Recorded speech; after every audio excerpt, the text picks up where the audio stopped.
దేశవ్యాప్తంగా ఇండిగో విమానాలు రద్దుతో ఆ సంస్థ టికెట్లు బుక్ చేసుకున్న ప్రయాణికులకు తీవ్ర ఇబ్బందులు ఎదుర్కొంటున్నారు.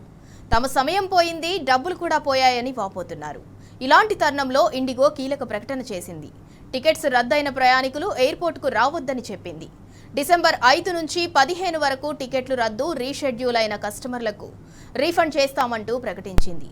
ఎయిర్పోర్టులో ఉన్న ప్రయాణికులకు వసతి, రవాణా, ఆహారం ఏర్పాట్లు చేస్తామని పేర్కొంది.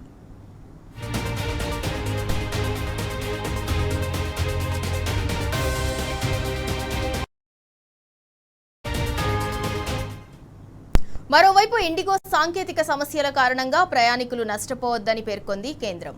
ఈ అంశంపై ఉన్నత స్థాయి ఎంక్వైరీకి ఆదేశించింది. ఏ సంస్థ అయినా ప్రజలకు జవాబుదారీనే అని చెప్పింది.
దేశవ్యాప్తంగా ఇండిగో విమానాలు రద్దుతో ఆ సంస్థ టికెట్లు బుక్ చేసుకున్న ప్రయాణికులైతే తీవ్ర ఇబ్బందులు ఎదుర్కొంటున్నారు. ఇదే అంశానికి సంబంధించి మరింత సమాచారం మా ప్రతినిధి రంజిత్ అందిస్తారు.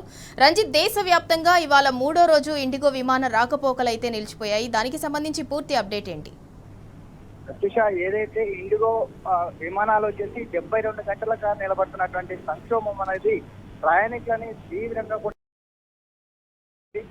దాదాపు 40 రోజుల నుంచి బుక్ చేస్తున్నటువంటి ప్రయాణికులు కావచ్చు, దాంతో పాటుగా ₹1000 వెచ్చించి ఎమర్జెన్సీ ఇప్పటికే చూసుకున్నట్లయితే దాదాపు హైదరాబాద్ నుంచి బయలుదేరినటువంటి 71 ఫ్లైట్స్ అనేది కూడా రద్దయినట్టుగా అధికారులు చెప్తున్నారు. కానీ దాన్ని పూర్తిగా వచ్చేసి ప్రత్యామ్నాయం ఏర్పాటు చేయాలని కూడా చెప్తున్నారు. ఇప్పటికే దీనిపైన కూడా కేంద్ర ప్రభుత్వం సీరియస్ అయినట్లుగా కూడా తెలుస్తుంది. ముఖ్యంగా ఈ సంక్షోభానికి కారణమైన వాళ్ళు ఎవరైతే ఉన్నారో వాళ్ళ పైన చర్యలు తీసుకుంటామని చెప్తున్నారు. ప్రయాణిక భద్రత పైన ఎలాంటి రాజీ పడే విషయం లేదని కూడా అధికారికంగా కేంద్ర ప్రభుత్వం చెప్తుంది. దీనిపైన అసలు అంటే ఇన్ని ఫ్లైట్లు కావడము, దాదాపు ఇంత సంక్షోభానికి కారకులు ఎవరనే దానిపైన కూడా పూర్తిగా దర్యాప్తు చేయాలని కూడా కేంద్ర ప్రభుత్వం ఆదేశాలు జారీ చేసింది. ఇండిగో సేవల అంతరాయం పైన కూడా ఒక కంట్రోల్ రూమ్ అనేది కూడా ఏర్పాటు చేశారు. FTDA నిబంధనల ప్రకారం ఏదైతే ఉందో DGCA ఇప్పటికే వచ్చేసి వారాంతపులను రద్దు చేయడం అనేది కూడా సరైన పద్ధతి కాదు. దాంతో పాటు దాన్ని రద్దు చేయడం అనేది కూడా కరెక్ట్ కాదని కూడా పరిస్థితులు అనేది కూడా తెలుస్తున్నాయి. DGCA ఆదేశాలను కూడా తక్షణమే నిలిపివేస్తున్నట్లుగా కూడా కేంద్ర ప్రభుత్వం ఆదేశాలు జారీ చేసింది. ముఖ్యంగా చూసుకున్నట్లయితే దేశవ్యాప్తంగా ఈ కొత్త వల్ల వచ్చేసి దాదాపు 232 సర్వీసులు అనేవి కూడా ఇప్పటికే రద్దయినాయి. ముఖ్యంగా చూసుకుంటే 2 రోజుల వ్యవధిలో ముంబై, పూణే, బెంగళూరులో 330 విమానాలు రద్దు కాగా ఓన్లీ ముంబైలో మాత్రం 104 విమానాలు రద్దయినట్టుగా కూడా అధికారికంగా తెలుస్తుంది. దీంతో పాటు చూసుకుంటే శంషాబాద్ లో ఇప్పటికే 71 ఫ్లైట్లు రద్దు కావడము, దాంతో పాటుగా గంటకు చూసుకున్నట్లయితే ఇటువైపు ప్రయాణికుల రద్దీ అనేది కూడా పెరుగుతుంది. దానితో పాటుగా దానికి ప్రత్యామ్నాయ ఏర్పాట్లు చేయడం, దానితో పాటుగా వచ్చేసి రోజుల తరబడి బుక్ చేసుకున్నటువంటి వాళ్ళకు వచ్చేసి రీఫండ్ అనేది కూడా పూర్తిగా వాళ్ళకు వాపస్ చేయాలి అని చెప్పేసి చెప్పిన పరిస్థితులు అనేది కనబడుతున్నాయి. దాన్ని చూసుకున్నట్లయితే ఇప్పటికే ఇండిగో సంస్థ కూడా ఏదైతే లేట్ అయిందో దాన్ని క్షమించాలని కూడా వాళ్ళు కోరేతో పాటుగా వచ్చేసి ఎవరైతే ప్రయాణికులు ఉన్నారో డిసెంబర్ 15వ తారీఖు వరకు సేవలు తీసుకున్న వాళ్ళు అట్లనే కూడా అంటే ఏదైతే క్యాన్సిలేషన్ వస్తుందో క్యాన్సిలేషన్ అనేది అయిపోయిన తర్వాత వాళ్ళందరూ కూడా ఆ క్యాన్సిలేషన్ మెసేజ్ వచ్చిన తర్వాత 15వ తారీఖు వరకు వాళ్ళందరూ కూడా ఇక్కడికి రావద్దు, వాళ్ళకు అంటే వాళ్ళకు రిఫండ్ అయిన అమౌంట్ కూడా కంప్లీట్ గా వాళ్ళకి 100% కూడా చెల్లించాలని కూడా కంప్లీట్ గా వాళ్ళకి కూడా ఒకవైపు డీజీసీఏ కావచ్చు, దాంతోపాటు కేంద్ర ప్రభుత్వం చెప్తుంది. ఏది ఏమైనప్పటికీ చూసుకున్నట్లయితే కేంద్ర ప్రభుత్వం ఇండిగో పైన కూడా చాలా సీరియస్ గా చెప్తుంది. దీనిపైన కారకులు ఎవరు, ఇంత దారుణం జరుగుతున్నప్పటికీ గత 3 రోజులుగా జరుగుతుంటే దానిపైన ఎందుకు పట్టించుకోవట్లేదు, ఎందుకు దృష్టి సారించట్లేదు అని కూడా ఆగ్రహం వ్యక్తం చేసినట్టుగా చెప్తుంది. ఇటువైపు వచ్చేసి FTDL ఏదైతే ఉందో ఆ నిబంధనను కూడా తక్షణమే వాపస్ తీసుకోవాలని, డీజీసీఏ కూడా అలాంటి వాటికి కూడా సపోర్ట్ చేయొద్దు, ఖచ్చితంగా దాన్ని తిరస్కరించాలని కూడా చెప్పినట్లుగా కూడా తెలుస్తుంది. కేంద్ర ప్రభుత్వం ఒక ఉన్నత స్థాయి కమిటీని ఏర్పాటు చేసి అసలు దీనికి కారకులు ఎవరు వాళ్ళందరికీ కూడా కఠినంగా శిక్షించాలి. దాంతో పాటు చూసుకున్నట్లయితే ఇప్పటికే ప్రయాణికులు వచ్చేసి ఎక్కడ చూసినా వాళ్ళ యొక్క లగేజ్తో ఇబ్బందులు పడ్డము, దాంతో పాటుగా ప్రయాణికులు గంటల తరబడి ఇక్కడ కూర్చొని ఇబ్బందులు పడడం అనేది కూడా ప్రతి ఒక్కరికి ప్రశ్నార్థకంగా కనబడుతుంది. ముఖ్యంగా చూసుకున్నట్లయితే 10 గంటలు 12 గంటల కంచి వెయిట్ చేసిన వాళ్ళకి ఒక్కసారికి దానికి క్యాన్సిలేషన్ అయిందని చెప్పేసి మెసేజ్ రావడంతో నిరాశగా ఎదురెళ్ళినట్లయితే నిరాశతో వెళ్లే వాళ్ళకి లగేజ్ తీసుకోవడానికి కూడా దాదాపు వందలాది మంది ఇక్కడ ఉండడము, దాంతో పాటుగా లగేజ్ తీసుకోవడానికి కూడా గంటల తరబడి సమయం పడతో ఇబ్బందులు పడే పరిస్థితులు అయితే కనబడుతున్నాయి.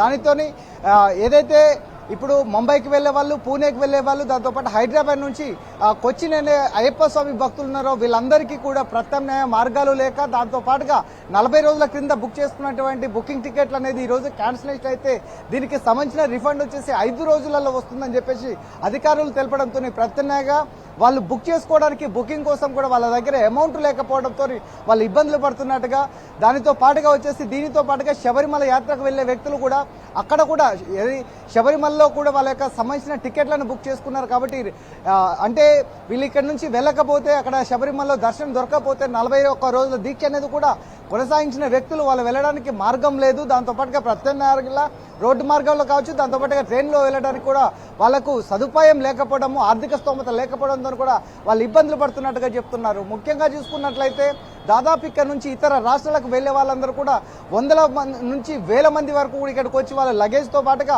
ఉదయం నుంచి ఇక్కడ సాయంకాలం వరకు పడిగాపులు కాస్తున్నారు. దీనికి కాదు ఎక్కడెక్కడి నుంచో వచ్చిన వారంతా కూడా అక్కడ ఉంటారు. అంటే ఎయిర్పోర్ట్ లో మనకి చాలా క్లియర్ గా కనిపిస్తుంది విజువల్స్ లో, క్రౌడ్ ఎక్కువగా ఉంది. మరి వాళ్ళకి ఫెసిలిటీస్ ప్రొవైడ్ చేశారు, ఫుడ్ కావచ్చు, అకామిడేషన్ కావచ్చు, అది ప్రొవైడ్ చేశారా? ప్రస్తుతానికి ఇక్కడ చూసుకున్నట్లయితే ఇండిగో యాజమాన్యం అనేది కూడా ఇక్కడ ప్రయాణికులకు ఎలాంటి సదుపాయాలు కల్పించినట్టుగా కనబడట్లేదు. మనకు ఒక హాఫ్ అన్ అవర్ క్రితం చూసుకున్నట్లయితే ఉదయం నుంచి ఇక్కడ నేలపైన కూర్చున్నటువంటి ప్రయాణికులకు కొంతమందికి వచ్చేసి సదుపాయం కోసం కుర్చీలను ఏర్పాటు చేశారు. తప్పితే వీళ్ళకు వాటర్ కానీ దాంతో పాటుగా స్నాక్స్ కానీ ఎలాంటి కూడా వీళ్ళకు ఏర్పాట్లు చేయకపోవడము, ప్రత్యామ్నాయంగా కూర్చోవడానికి దాదాపు వికలాంగులు కావచ్చు, దాంతోపాటు సీనియర్ సిటిజన్స్ కావచ్చు, వాళ్ళందరూ కూడా కనీసం వాళ్ళు లోపలికి వెళ్ళడానికి ఒక లాడ్జ్ కూడా ఏర్పాటు చేయకపోవడంతో వాళ్ళు కింద కూర్చోవడంతో కనబడుతున్నాయి. ముఖ్యంగా చూసుకున్నట్లయితే ముఖ్యంగా ఇక్కడ చిన్నపిల్లలు కావచ్చు, వృద్ధులు కావచ్చు, దాంతో పాటుగా పెద్దవాళ్ళందరూ కూడా ఏజ్ అనే ఎక్కువ ఉన్న వాళ్ళు ఇబ్బంది పడే పరిస్థితులు అనేది కనబడుతున్నాయి. దాంతో పాటుగా చూసుకున్నట్లయితే అయ్యప్ప స్వామి దర్శనం చేసుకున్న వాళ్ళు ఉదయం 7 గంటలకు పూజ చేసుకొని ఇరుముడి ఎత్తుకొని తల మీద ఎత్తుకొని వచ్చిన వ్యక్తులు అనేది ఆ ఇరుముడి తీసేసి దాదాపు వాళ్ళందరి ఇరుములకు సంబంధించినది ఒక దగ్గర పెట్టి వాళ్ళు అక్కడే కింద నేలపైన కూర్చొని కూడా పడిగాపులు కాసే పరిస్థితి అనేది కూడా క్లియర్ గా కనబడుతుంది. Right, thank you Ranjith.